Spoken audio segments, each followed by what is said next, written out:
Merci Seigneur Yahweh pour ce jour de Yah que tu as fait pour toi-même. Merci Seigneur Saint-Esprit pour ta fidélité, notre consolateur, notre enseignant de toutes choses. Merci Seigneur Yahshua Christ, notre chemin, notre lumière, notre vie.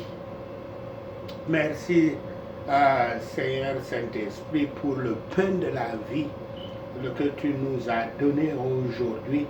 Ésaïe 30, verset 19, 20, que tu nous as donné en ce jour de Yah du 7 juillet 2019. Je cite: oui, peuple de Sion, habitants de Jérusalem, tu ne pleureras plus. Il te fera grâce quand tu crieras. Dès qu'il aura entendu, il t'exaucera. Yahweh vous donnera du pain dans l'angoisse et de l'eau dans la détresse. Ceux qui t'instruisent ne se cacheront plus, mais tes yeux verront ceux qui t'instruisent.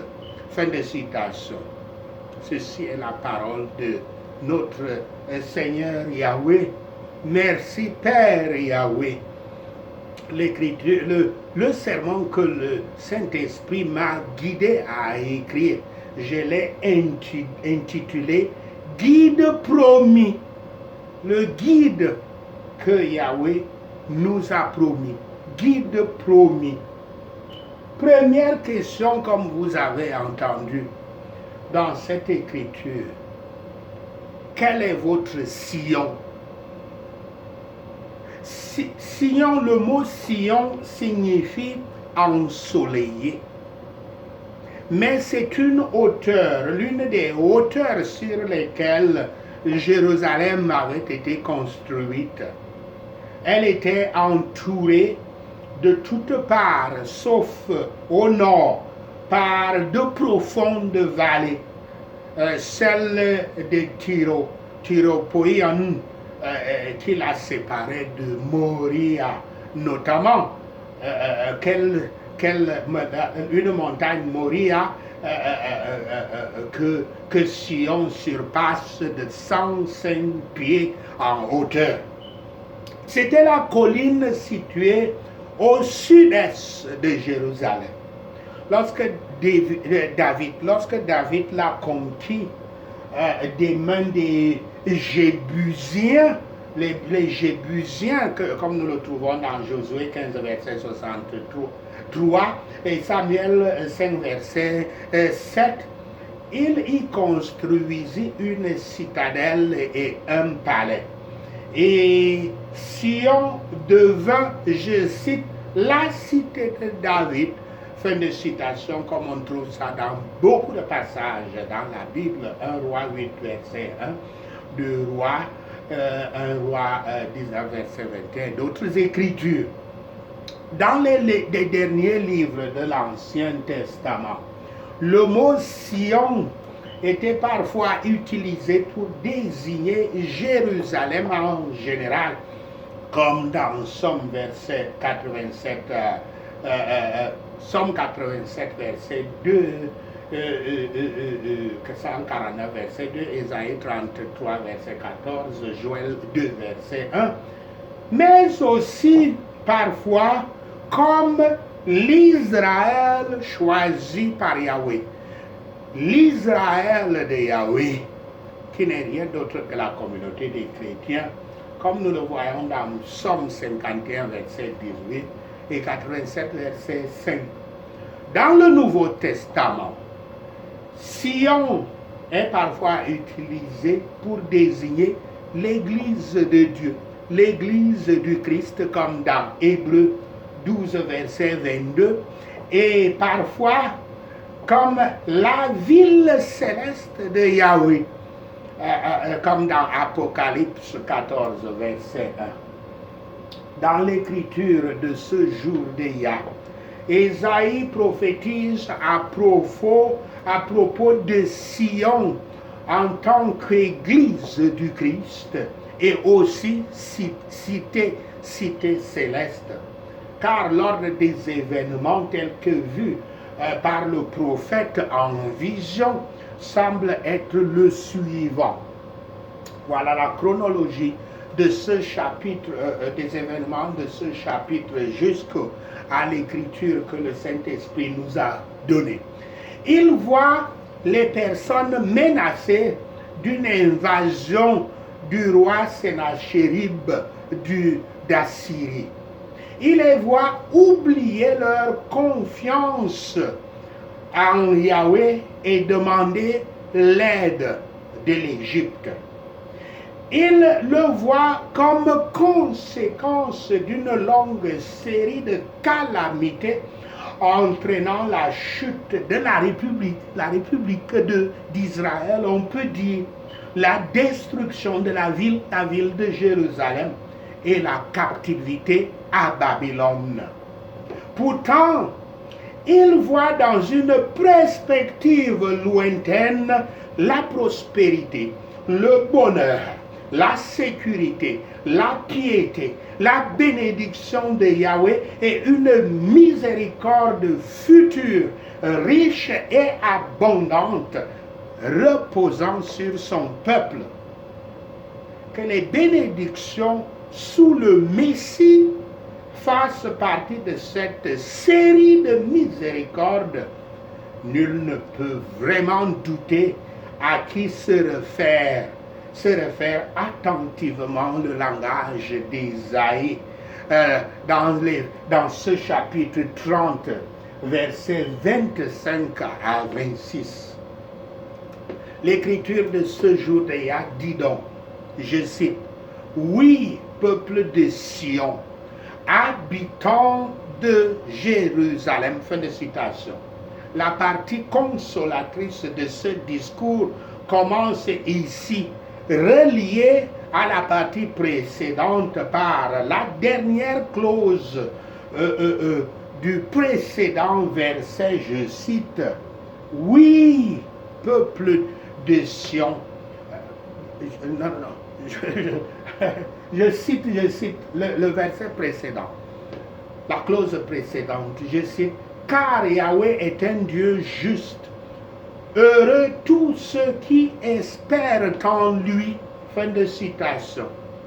La prophétie s'adresse aux enfants d'Israël révoltés qui ont rejeté le conseil de Yahweh de rester à Jérusalem et qui ont fui en Égypte, pays de l'idolâtrie et de l'esclavage. Je cite, d'où viennent la lion, le pays d'esclavage, d'où viennent la lionne et le lion, la vipère et le dragon volant. Fin de citation.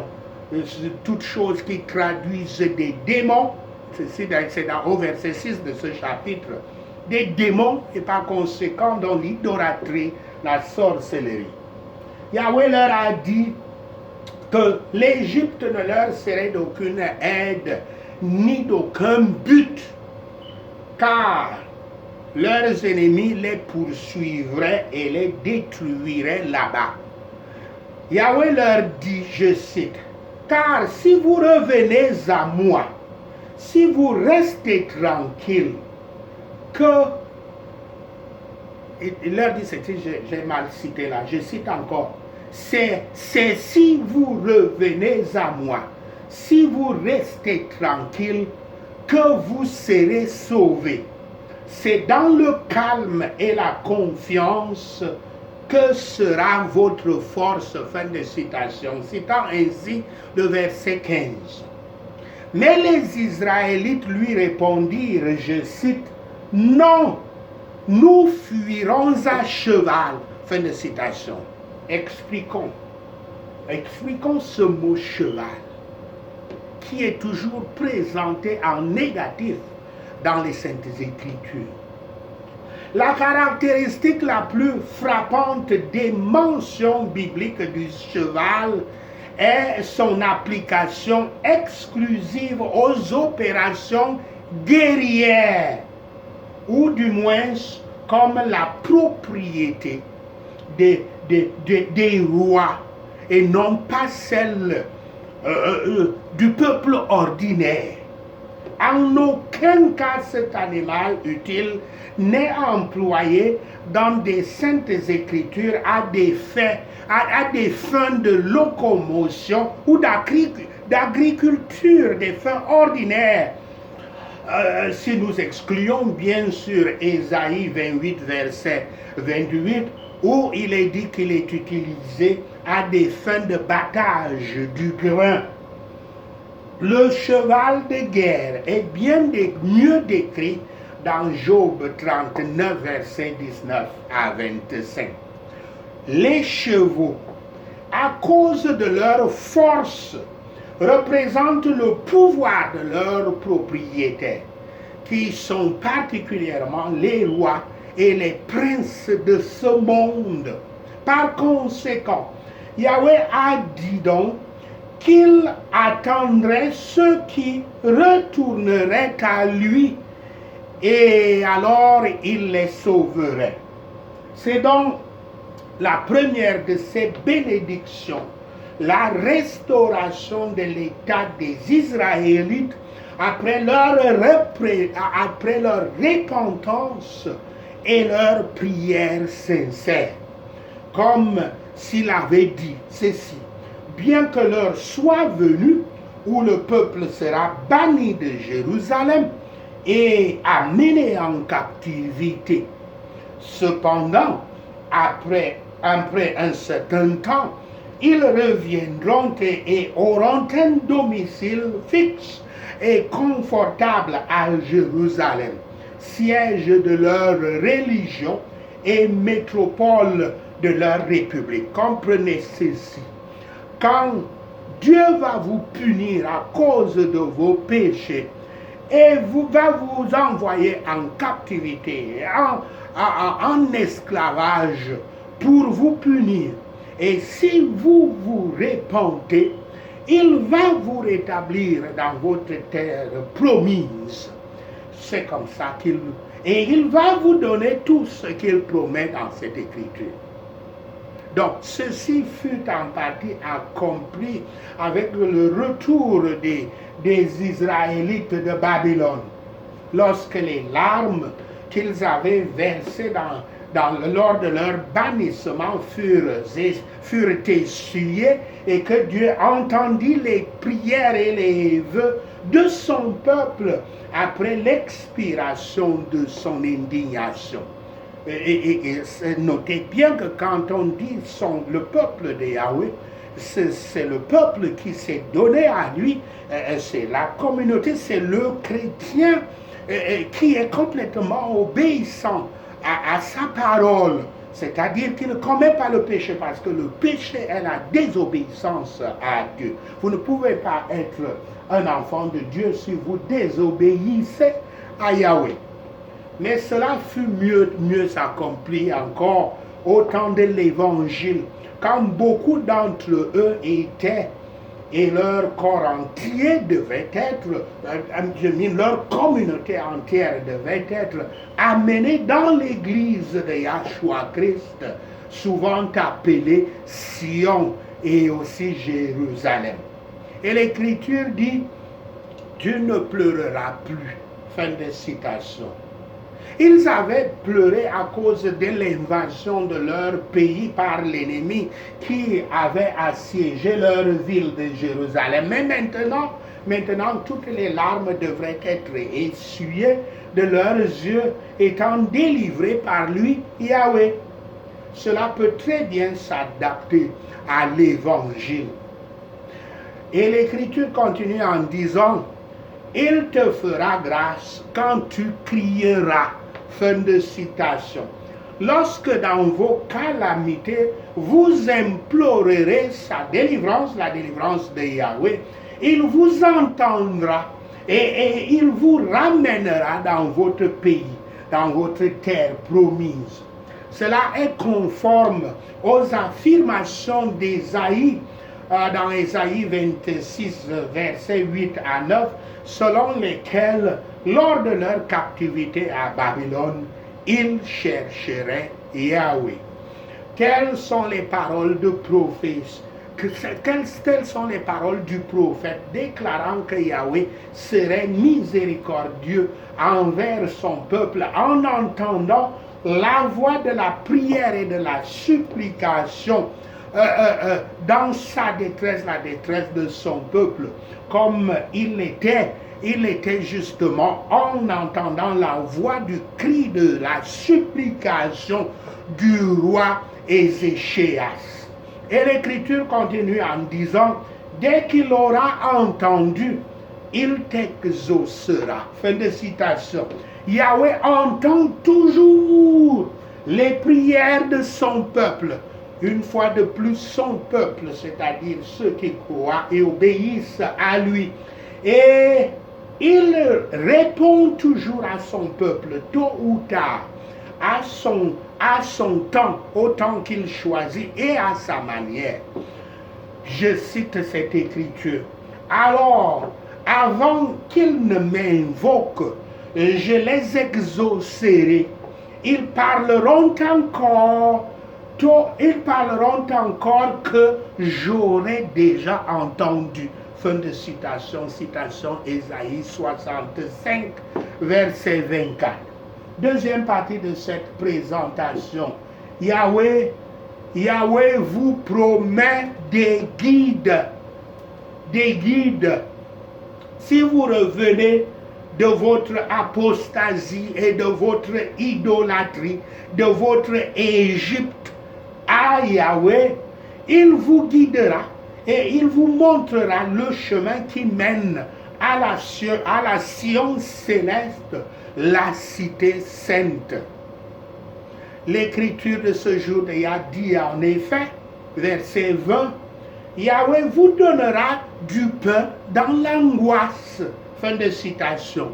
Le pain qui est mangé en temps de calamité, c'est-à-dire qu'il leur apporterait une détresse et un besoin douloureux. Les mots semblent impliquer une allusion aux maigres rations qu'il y a lors d'un siège comme celui que Jérusalem devait endurer de la part des armées assyriennes. Il est dit, même si à cette époque et dans l'état de l'Église, vous serez soumis à de nombreuses détresses et afflictions extérieures, ce qui était le cas des Juifs après leur restauration de Babylone et qui était également le lot des premiers convertis au christianisme. L'Écriture continue donc en disant et de l'eau dans la détresse. Fin de citation. L'eau dans la détresse veut dire l'oppression, c'est-à-dire l'eau bue pendant les périodes d'affliction et d'oppression ou pendant les longs jours de fatigue sur la route de la captivité. Soit alors à l'heure actuelle, au moment où le prophète Ésaïe parle, lorsque la ville avait donc été très bientôt assiégée par le roi Sénachérib d'Assyrie, ou alors un peu plus tard, un siècle plus tard, quand les Chaldéens l'assiégeaient, quand l'adversité était leur pain et leur eau d'affliction. Et quand ils n'avaient que du pain et de l'eau dans leur adversité et leur affliction, ou une famine de pain et d'eau, comme cela est courant en temps de siège. Cela peut faire référence aux pauvres, aux états mesquins et affligés du peuple de Dieu dans les premiers temps de l'Évangile en particulier, au premier siècle, c'est-à-dire notamment du 1er au 3e siècle de notre ère, avec la persécution romaine.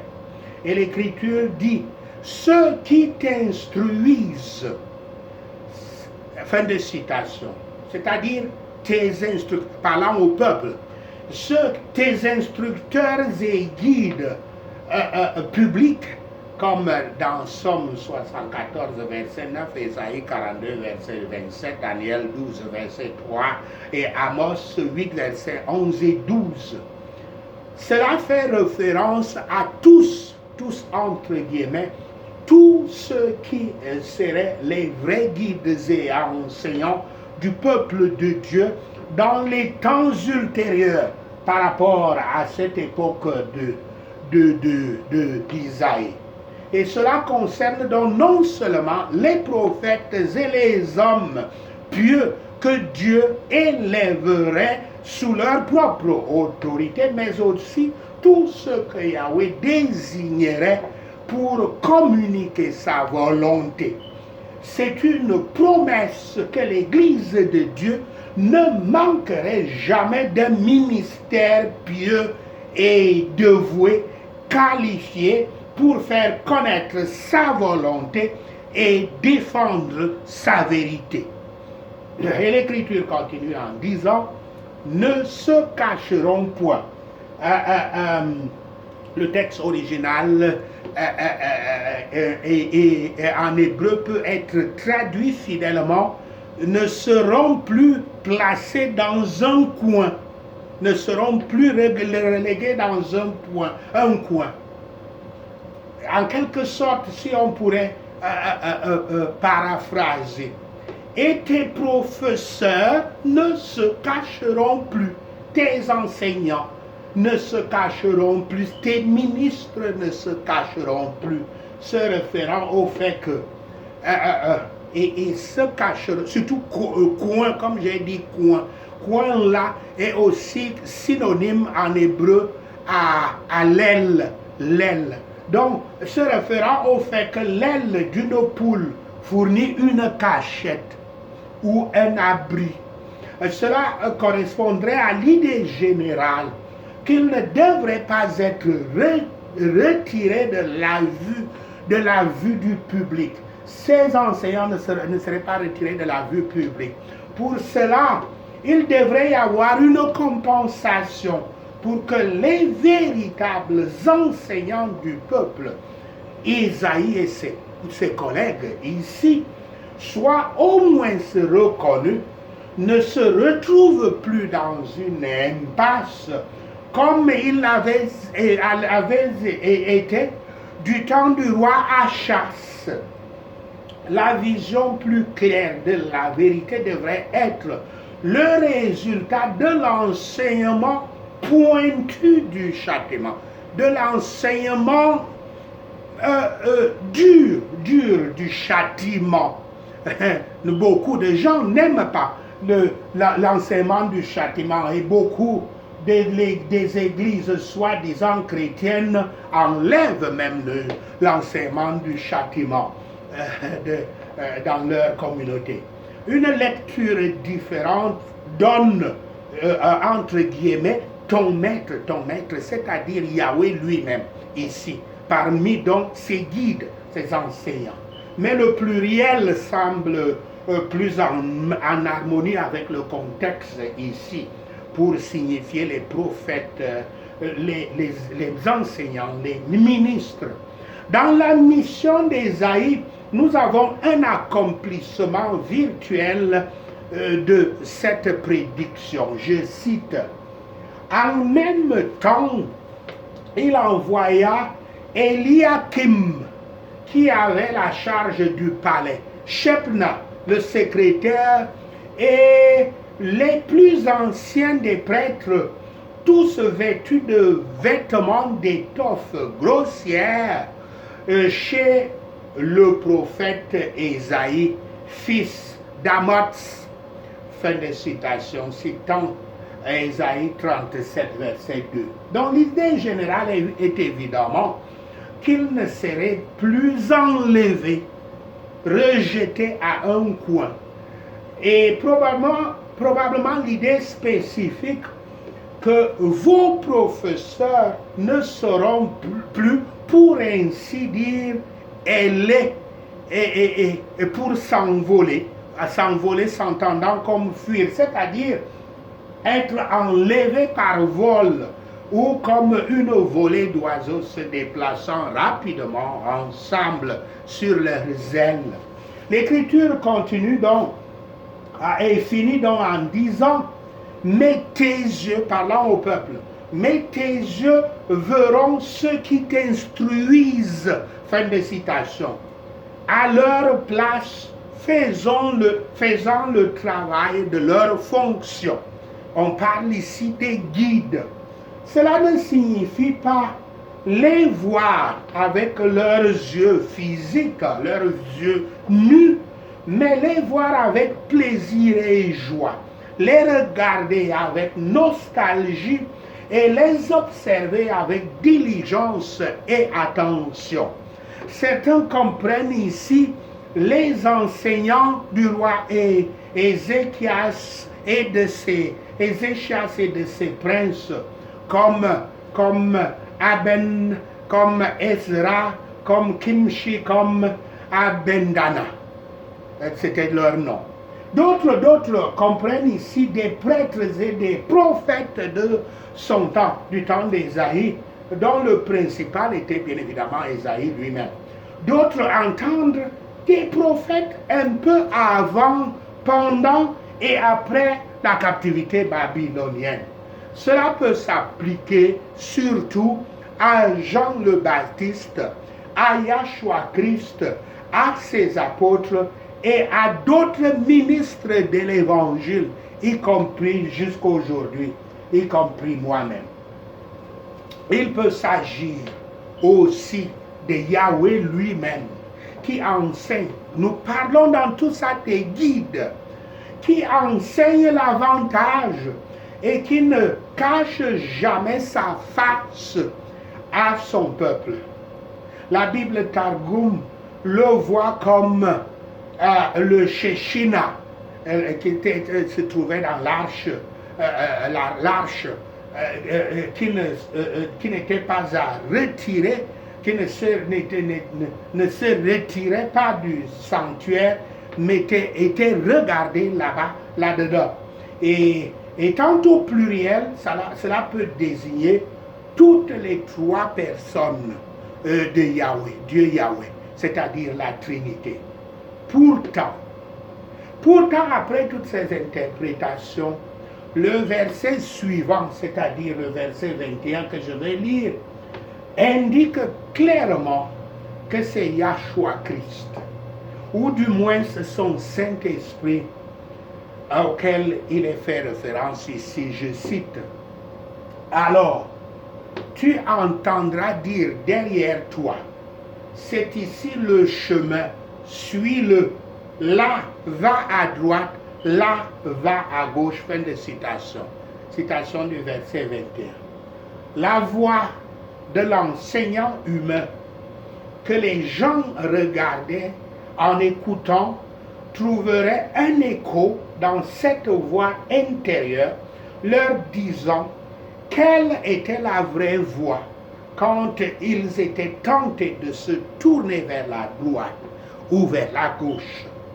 L'expression, je cite, tu entendras dire derrière toi, fin de citation, c'est une métaphore empruntée soit, premièrement, selon la coutume des bergers qui suivaient leurs moutons et les rappelaient lorsqu'ils s'égaraient, soit deuxièmement, les voyageurs qui, lorsqu'ils se sont écartés du bon chemin, lorsque le conducteur s'est écarté du bon chemin, sont souvent rappelés et avertis de leur erreur par un autre passant ou une personne se trouvant derrière eux, et par conséquent discerne leur erreur qu'il ne pourra pas si facilement découvrir si celui qui leur dit ça était devant eux.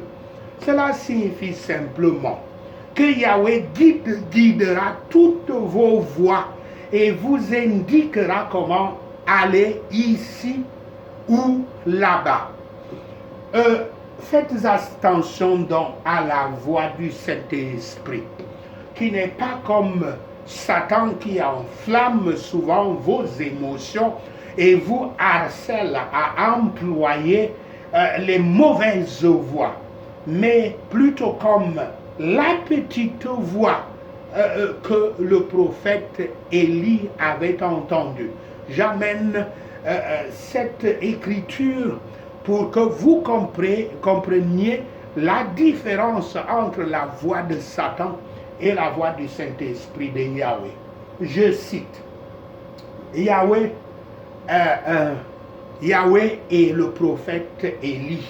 Je cite, Yahweh dit, sors et tiens-toi sur la montagne devant Yahweh. Et voici que Yahweh passa. Devant lui soufflait un vent violent qu'il fendait les montagnes et fracassait les rochers. Mais Yahweh n'était pas dans l'ouragan. Après l'ouragan, il y eut un tremblement de terre. Mais Yahweh n'était pas dans ce tremblement de terre. Après cela, il y eut un feu. Yahweh n'était pas dans le feu. Enfin, après, ce fut un bruissement doux et léger. Fin de citation. Citation de 1 Roi 19, versets 11 à 12. Pour cette dernière phrase, la traduction littérale de l'hébreu, c'est une voix calme. Une voix calme. C'est-à-dire donc, pas rugueuse, mais douce, ressemblant plus à un chuchotement qu'à un rugissement. Quelque chose de doux, de quelque chose de caressant, de musical. Rappelons-nous que le prophète Élie était le prophète des actions, le prophète des signes et des merveilles et des prodiges. Il avait enseigné à ses contemporains, non pas par la parole, mais par les actions, consumant une fois même des centaines de prophètes de Baal à la fois par le feu descendu du ciel. Donc il est enseigné ici, comme tous les ministres de Yahweh devraient l'être, à son tour par des signes, passe